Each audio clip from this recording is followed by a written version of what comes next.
පොඩි වැඩකට ආපු ගමන් මම හකින් එකේ වාඩි වෙලා ඉන්නවා. දැන් හස්බන්ඩ් බඩු ටික අරගෙන එනකන් හරිද?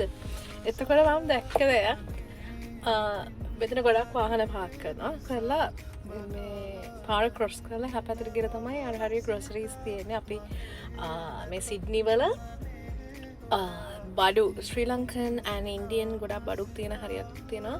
ඒකට කියන්නේ පෙන්ඩල් හිල් කියලා. එතන ඉන්නේ හරිද? ඉතින් ඉන්නකොට මම දැක්කද පාර මාරු වෙන දැන් හැම හස්බන්ඩ් කෙනෙක් ගොඩක් වෙලාට කපල්ස් වෙන්නේ. කපල්ස් කියන්නේ මැරීඩ් කපල්ස්. හරි මන් දන්නේ සාමාන්‍ය මැරීඩ් හරි පාර්ට්නර්ඩ් කපල්ස් එනකොට දෙන්න ඒ හැම පාර පයින මනුස්සයාම තමන්ගේ වයිෆ්ගේ අත අල්ලගෙන පාර පයින්නවා. දැන් මට මගේ හස්බන්ඩ්ුත් මට හැමතිස්සෙම මේක කරනවා.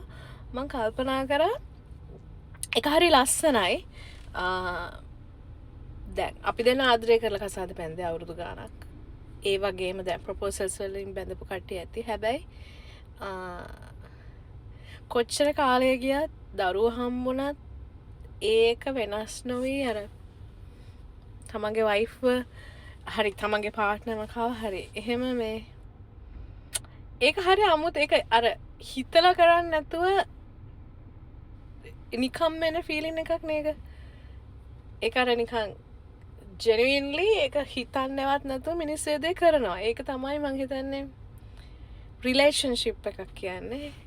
මට ඒක දැන් මං මෙතනින් කපල්ස් 3-4ක්ම ගියා. ඒ පාර බයින හැමෝම තමන්ගේ වයිෆ්ගේ ටක් ගාලා අතල්ල ගන්නවා. ඒක නිකන් අර નિરાයාසයෙන්ම කරනවා. මට ඒක හරි ලස්සන දෙයක් කියලා හිතුණා. රිලේෂන්ෂිප් එකක. ඒ කියන්නේ ගොඩක් අය කතා කරන්නේ ආදරය කියන දේ